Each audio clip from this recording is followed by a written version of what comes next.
Tiger Woods had everything in his prime: great performances, crazy brand deals, and a beautiful wife. From 1999 to 2004, Woods went on a run of achievements that will likely never be seen again. But Tiger was known for breaking all expectations even after his prime, which nearly led him to breaking his own biggest accomplishment several times. And this is one of those stories, but buckle up because this is also one of his saddest moments as well. Going into the 2006 PGA Tour season, Tiger Woods was seemingly back to his very best. After 3 rocky years in a row where he went 0-10 in majors from 2002 to 2004, Tiger and swing instructor Hank Haney had finally come to grips with a swing change they could be happy with for the time being, and it showed.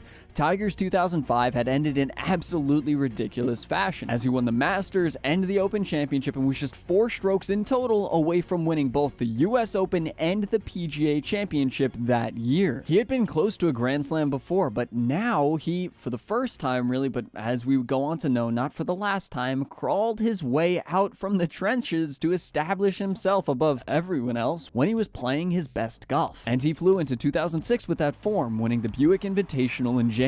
Fast forwarding to March, and Tiger was accepting yet another trophy for a championship at Doral, putting him in prime position to take the Players' Championship on later that month. But this is where I think everything started to unravel for him. See, Tiger's father, Earl Woods, the man who more or less built Tiger into the robot he was, had been fighting cancer for years. Now, his father's illness hadn't affected Tiger's performances before, as Tiger won the Masters in 2005 for the first time without his father there due to his illness, but by 2006, Earl was just getting much worse, and that finally began affecting the way Tiger was playing. When Dad was sick, he really said some pretty outlandish things, but I took it personal. Apparently, there was some sort of fight between Tiger and his father, and that created a lot of animosity between the two, severing their relationship and hurting Tiger's performances going through the year. In March, Tiger placed 20 at Bay Hill and followed it with a 22nd placed at the Players. Combined with a withdrawal earlier in the year, the signs were beginning to show that something was off for Tiger, even if he had won twice already that year. And that all led to the 2006 Masters, the chance for him to recover his form, show everyone that the same prime Tiger that we had all seen and loved once was back, but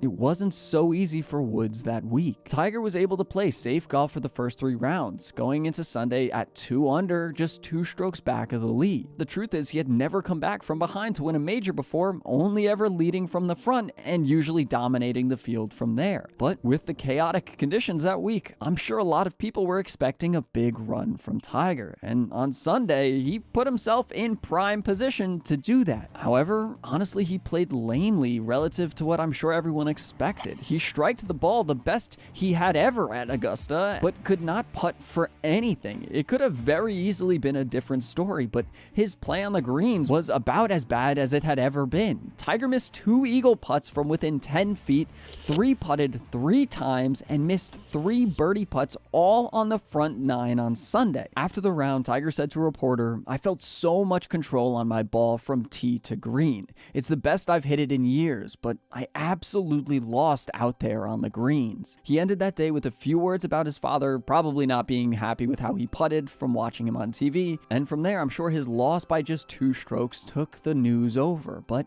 it's in that conversation, in those words about his father, that offers us a little bit more insight into what was actually going on in the mind of the great Tiger Woods at the time. He was my best friend, and you know, having your best friend be your father is a very unique thing. If we look deeper into the relationship between Earl and Tiger, it hasn't always been the best. Tiger clearly idolizes his father and appreciates everything he did for him from what he says about him today, but the truth is, his parents were always incredibly hard on him. That family had this idea of what Tiger would become, and they would not let him divert from that plan, even if some of his choices could have been very healthy for him. When he had a girlfriend through high school and college, he allegedly escaped to her house often where he could relax because of all the chaos there. But when Tiger one day left college early without telling his parents to see his girlfriend, they were outraged and made him put a stop to it. That girl was just too much of a risk for them. Them having kids at that young of an age was not in Tiger's parents' plans for the young man, and so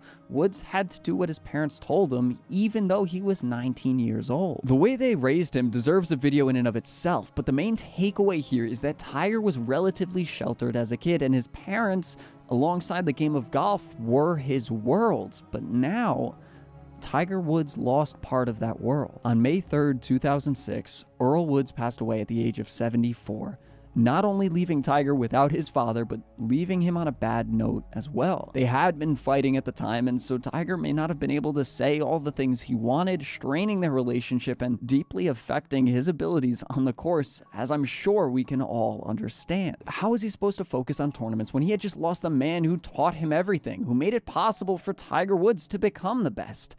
Well, Tiger couldn't do it, and it turns out that Masters he had failed to take control of in the so many moments that he had to do so was the last tournament his father would ever see him play in.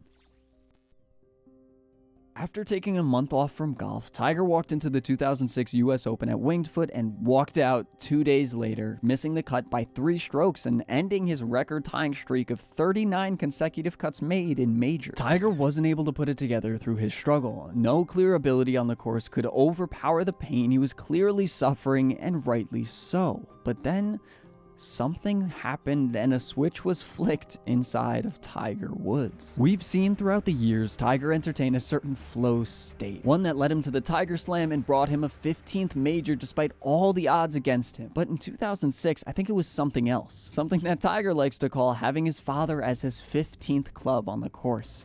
And that, well, brought him into a phase that was arguably and very nearly his best run of form ever seen in his entire career. Going into the 2006 Open Championship at Royal Liverpool Golf Club, as per usual, all eyes were on Tiger Woods. Could he come back? Could he recover his form? Or would we see another fumble like earlier that year? Golf pundits claimed that the sporting world needed Tiger of old back, needed him to compete with the top of the pack at Liverpool because that's what brought fans around and inspired interest in the sport. They claimed that golf was diminished without Tiger Woods in it, but in it, Woods would be that July. Leading to the Open, Woods had already turned in a solid second place finish at that year's Western Open, recovering from the US Open pretty well and was priming his starter. The only question was how hot would he come out of the gates?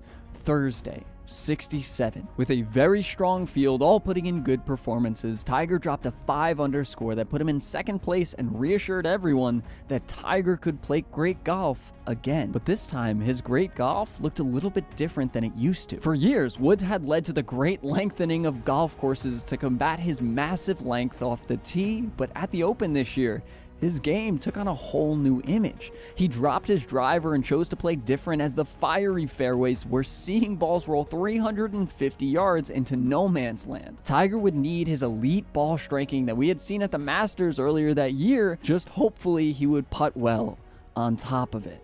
Friday, 7 under 65. Tiger Woods was now leading the pack, and that stat of him never losing a major after leading for 36 holes was looming over his head yet again. With Ernie Els, Chris DeMarco, and a whole host of others hanging just a few shots back, well, Woods would have to be the very best Tiger to finish off the field that week. Saturday, 71. A tamer round from Tiger Saturday saw Sergio Garcia, Els, and DeMarco fall into a tie for second, just 1 stroke behind Woods. Viewers from all over clung to their seats because Tiger had failed to put the competition away, and his record seems to be on the brink. After all, with what he had to deal with earlier that year, anything could happen to him. But as the sun set on Sunday, Tiger Woods slammed his head into the shoulder of caddy Steve Williams as he celebrated his 2-stroke victory after a clean round of 67. There he earned himself his 11th major title under incredible circumstances with a different game plan than the norm, and man was he elite while doing it. He led the tournament with 86% of fairways hit and was second with 81% of greens in regulation. Tiger Woods held off frustration through countless crowd distractions as they all wanted a picture of Woods winning again,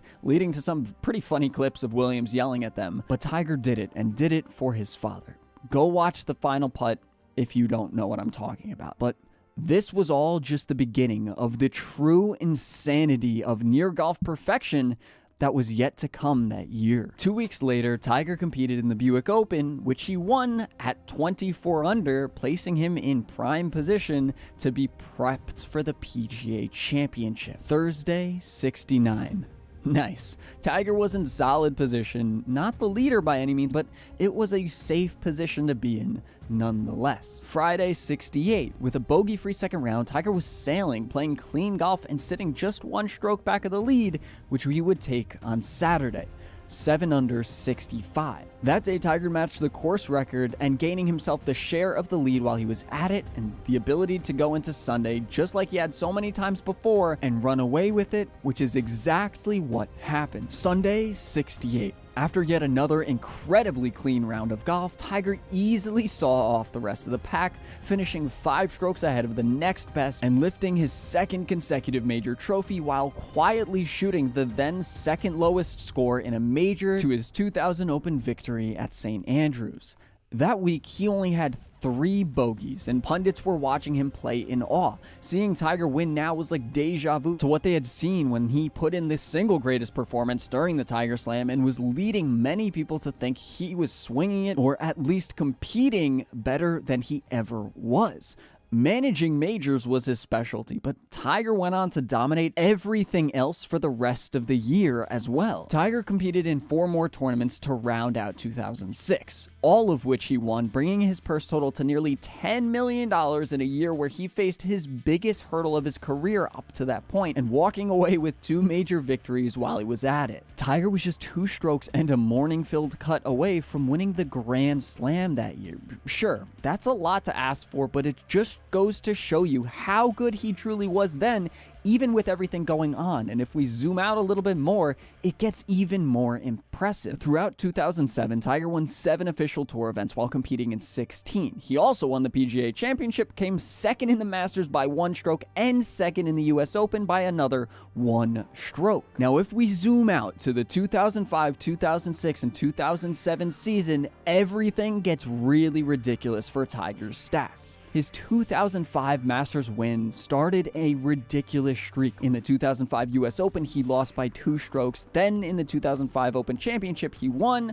The 2005 PGA Championship, he lost by 2 strokes. In the 2006 Masters, he did the same. But then when he was mourning his father, he was cut from the US Open that year. However, he came back, as we know, winning the Open Championship and the PGA Championship that year. In the 2007 Masters, he lost by 1 stroke. And then in the 2007 US Open, again, he lost by 1 stroke. That means that Tiger was just 8 strokes and 1 tragedy-filled tournament away from 10 straight major wins. That's not to say making up that ground is easy by any means, as Jack Nicklaus finished in second in majors more than he actually won them. But I just wanted to throw this period of seasons into the ring for one of the most dominant eras in Tiger's history, and one we should remember right alongside 1999 and 2000. He did all of this against all odds with the loss of his father, and that deserves so much credit, it's unbelievable. But thank you all again for watching this video. Let me know what you think. When was Tiger in his prime, and how close was he in these years?